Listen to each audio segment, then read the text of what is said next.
Ողջամբռնման գործում Ես նախ գործընկերոջս հարցին հստակեցում այդպես էլ չասվեց, թե անխոչնդոտ ճանապարհ ինչ նկատի ունեն եւ անձամբ իրենք ինչ նկատի ունեն կամ որ տարածքը նկատի ունեն, երբ որ ասում են Արեմետրյան Ադրբեջան կամ Զանգեզուրի միջանցք. To clarify an earlier question, how do you understand unhindered access and for you personally, what do you have in mind when you say Western Azerbaijan or Zangezur corridor?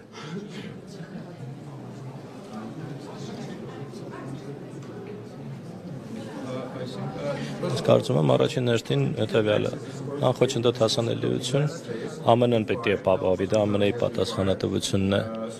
օգնել Հայաստանին ապահովել այդ գործընթացը մենք չենք կարող ենթադրել կամ հավաստիացած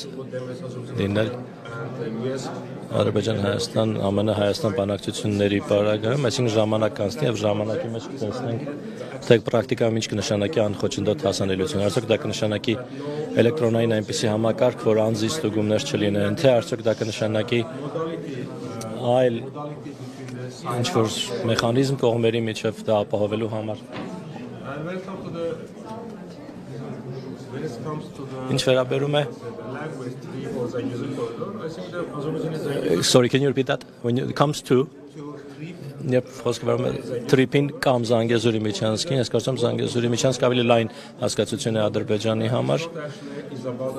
Չի վերաբերում Tripin, դա շատ ավելի լայն, այսպես ասենք, հասկացություն է ու դա պետք է ընկալել որպես այդպիսին։ Տարբերություն Հայաստանի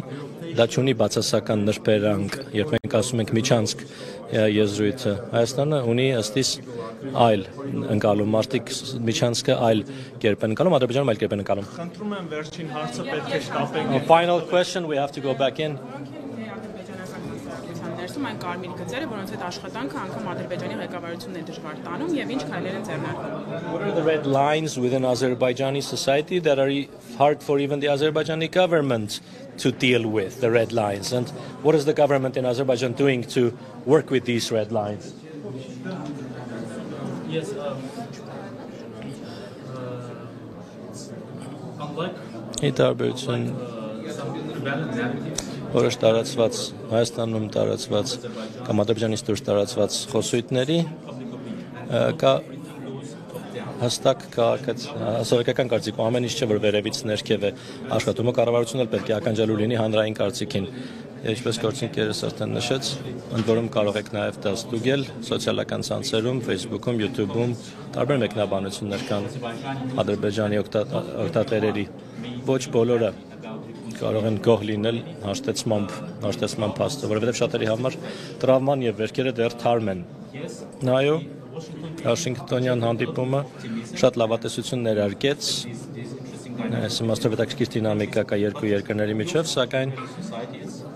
պետք է նաև հասարակությունները նախապատրաստենք մեր գործողություններով, մեր վարկով, մեր հայտարարություններով, ես կարծում եմ, որ մեզ համար, ինձ համար անձնապես հաշտեցումը վերջնանպատակ չէ, այլ ճամփորդությունն է։ Մենք պիտի սովորենք այս ճամփորդության ընթացքում ու պետք է կրթենք։ Շնորհակալ ենք, շտապում ենք արդեն հաջորդ